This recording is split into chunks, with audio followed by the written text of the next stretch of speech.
Petroglyphs are found throughout the world on nearly every continent. There are many locations along the eastern Sierra region that are fascinating. Sarah and I are headed to one of those locations right now.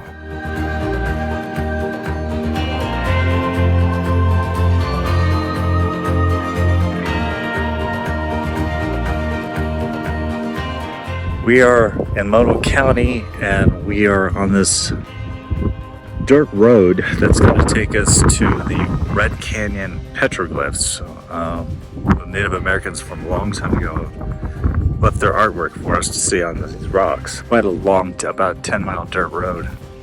So this is the kind of road that we're dealing with. It's kind of widened out and flattened a little bit, but actually the direction that we want to go is this way. The petroglyphs are that way.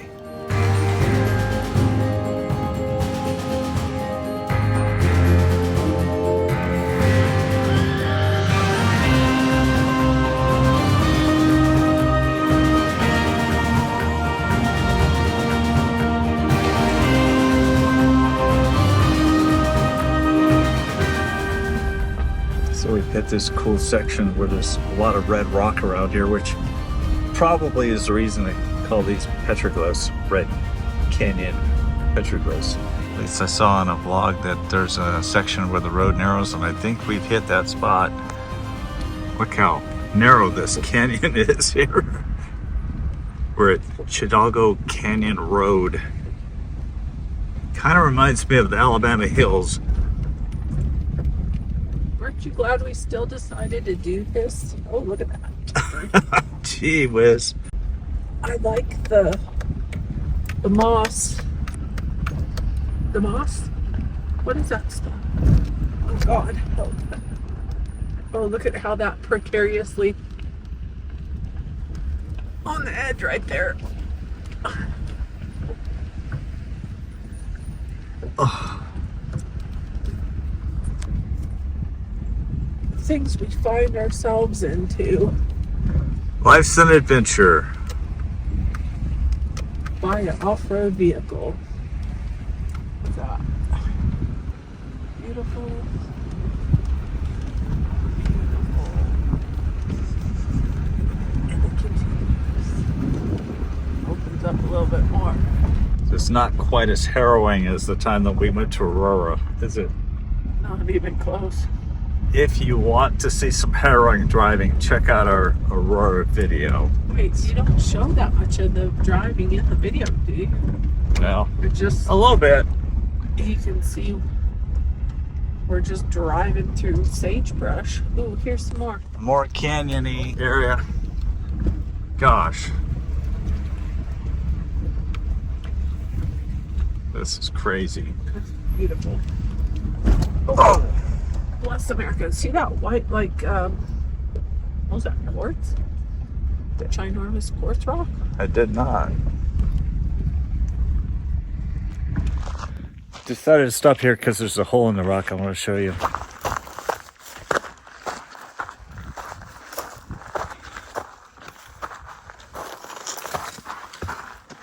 Here it is. Look at this. Hey, Sarah.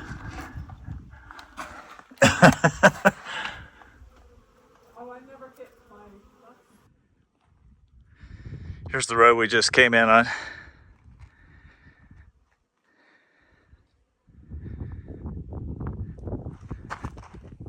I hear some kind of flies or bees back here. Oh, they're up there. I don't know what they're doing. I think this is Sarah's favorite kind of exploring, isn't it? It's your favorite kind of exploring. One of them. We found this rock here where somebody's carved their initials on it. I can't make it out. This is like the kind of scenery in a movie that you might notice Roy Rogers coming out, Gene Autry flying down the canyon, chasing after the bad guys. Very cool scenery. Be a good place for a stagecoach robbery. Sometimes the journey is have the pleasure of getting to see what we're going to see. Definitely something you don't see on the highway, for sure. This is like one of those places where you can make my day. No, that's a Clint Eastwood modern film. He does this.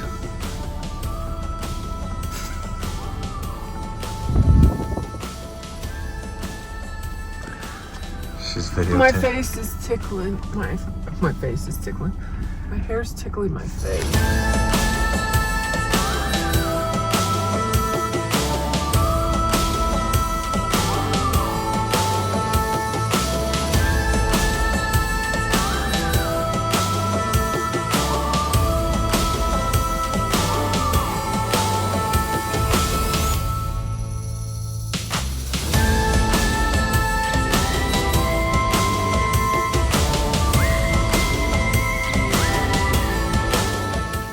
We made it, huh? So you have to park your car and then walk. Oh, Sarah, we just missed some. Right here. Some drawings right here. Time has really kind of messed with these a little bit. Check out these petroglyphs. Just what these symbols carved in rock mean are open to interpretation. And just how old they are also open for debate. Archaeologists define the styles of Great Basin curvilinear and suggest that they date back to about 8000 BC. There are also samples of Great Basin rectilinear which extend as far east into the Great Basin as Arizona. It's generally accepted that in this area, the Paiute Shoshone Indians chipped away at the dark surfaces of the rock, exposing the lighter stone underneath to create the petroglyphs, which can still be seen today. The art is widely varied. Anthropomorphic figures can be made out, as can clear images of bighorn sheep. There's so many rocks here that you can probably spend a couple hours just trying to find the petroglyphs. It's pretty cool.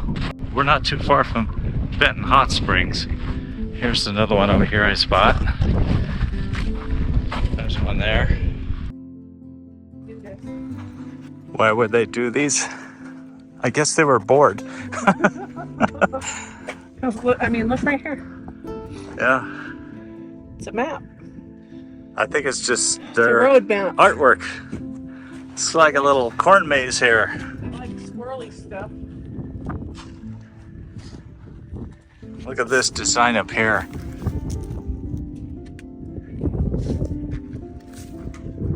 Apparently they like to do swirls and such. They're all over the rock up here.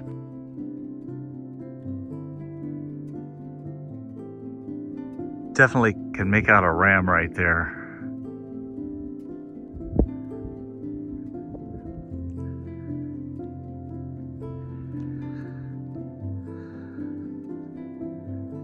That looks like a star encircled by two circles. So the blogs that I read said that it's quite a drive to get out here, but it's worth the drive, and so far it's been very interesting.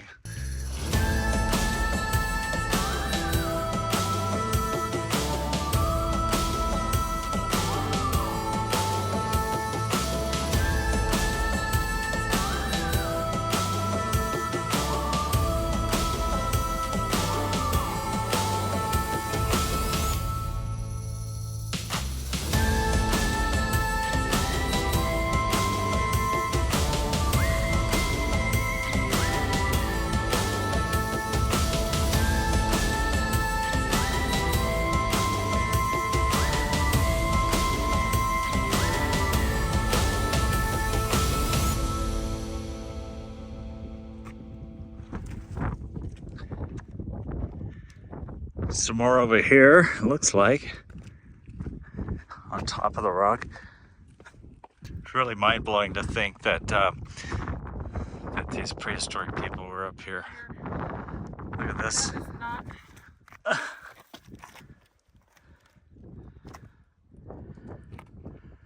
Do you think it was worth the drive? The petroglyphs? Yeah. Like as the reward? Yeah. I don't know. I think the drive was just fun by itself. The petroglyphs I need to learn something about because Some of it seems sketchy. Some of it seems not legit. That one up on the upper right looks like a window.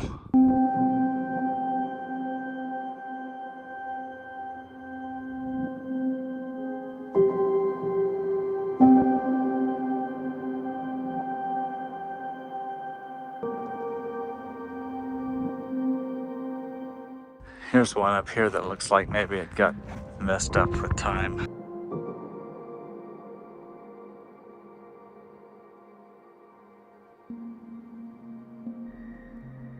I think it's so cool to think that thousands of years ago, maybe hundreds, I don't know, that these ancient people stood right where I'm standing and doing their graffiti on the rocks.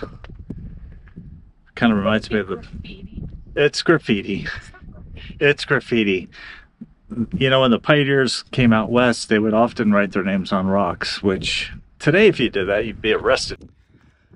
I don't know about this. Have such sticky shoes. Looks like this could be something. This rock here.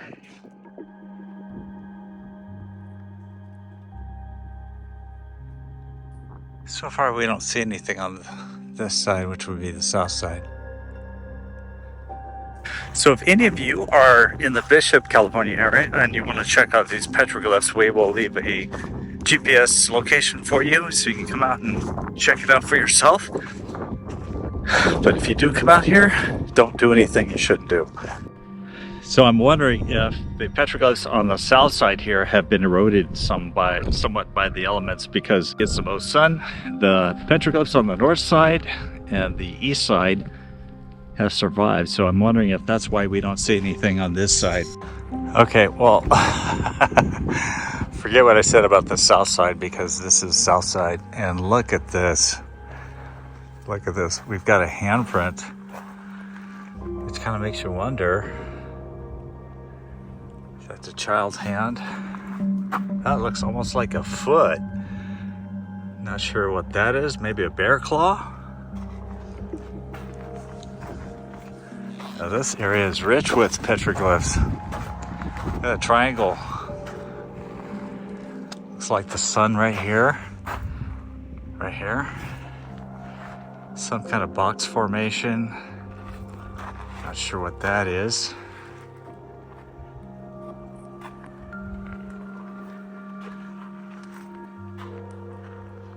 So that looks like it could be something right there, kind of a circle.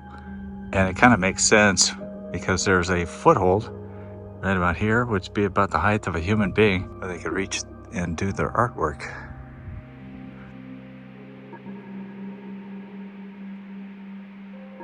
The rock here contains a symbol that resembles one highlighted in George Knapp's Netflix documentary, Investigation Alien. Is this a depiction of an alien with an antenna on his head? An indication that alien travelers visited folks from long ago?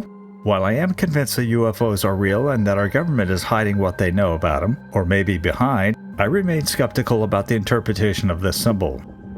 That could be a bird's foot right there. David S. Wiley, who was the author of A Guide to Rock Art Sites, 1996, states that the commonly found vertically bisected circles symbolize a sexual association with a shaman's altered state experiences, equating their entry into the supernatural with sexual intercourse. This is kind of confusing because that looks like a wagon wheel. It kind of makes you wonder who did these.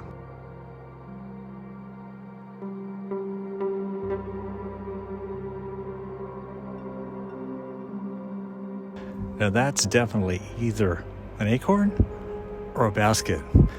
One of the two. See, now this is what we were talking about with the vandalism, because somebody wrote pale or pole up there in the date of 09. So obviously some punk. It's purple. Look. It's gotta be sage.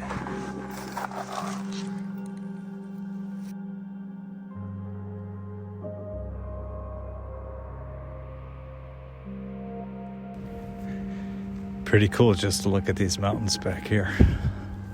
Red colors. Those who left their marks on the rocks undoubtedly gazed upon those same mountains and it was eerie to think that some of their bones may be at rest up high there. Honestly, I couldn't wrap my mind around what types of people they may have been because they lived so long ago. One thing's for sure, there's a lot of mysteries that we'll never have answered. Sarah and I are now headed up this hill from Big Pine. We're going to check out the ancient bristlecone forest, which is, I believe, is a national monument. Bristlecones being probably the oldest living thing on the planet. Bristlecone pine. It's cold. There's the bristlecone. We arrived after many, many miles up the hill. The Visitor Center has a depiction of how the bristlecone pine forest appears with longhorn sheep and other creatures inhabiting here. But I can say the displays weren't all that exciting for such a long drive that we had to endure to get here. After this long, grueling ride to get to the bristlecone pine forest. Wait, is it bristlecone pine? Ancient bristlecone. Ancient bristlecone pine. So, are you ready to go? We're at over 10,000 feet. But this is one of the bristlecones over here. We got here kind of late. Here's a fallen bristlecone.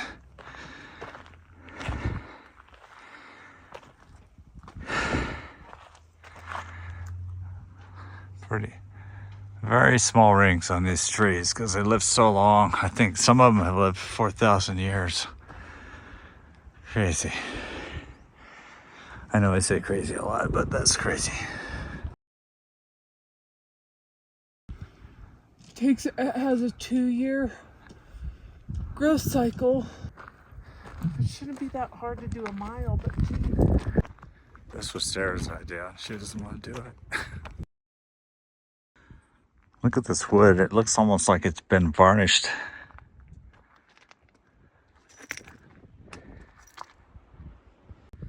There's another bristlecone pine. Buffeted by the wind again. It's crazy. How much wind's up here? It's not a lot to say, but it took us over an hour to get up just the hill. So it's like another hour, maybe an hour, 20 minutes back to Bishop, and then we gotta head up to Mammoth. Like flesh. What? Flesh? Yeah, look. Red fleshy muscle. Doesn't it look like muscle? Yeah, I suppose.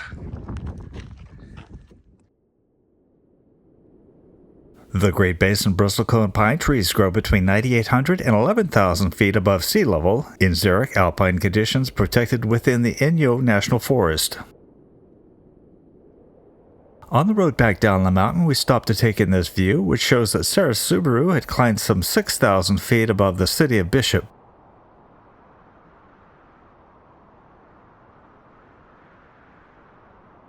This sign certainly piqued my attention, so I had to pull over. This is on the road to Bristle Pines, and it's the Roosevelt tree. It was planted July 23rd, 1913. Reported to have been planted to commemorate the opening of West Guard Pass to automobile traffic. The tree was named in honor of President Theodore Roosevelt. And they've chopped it down.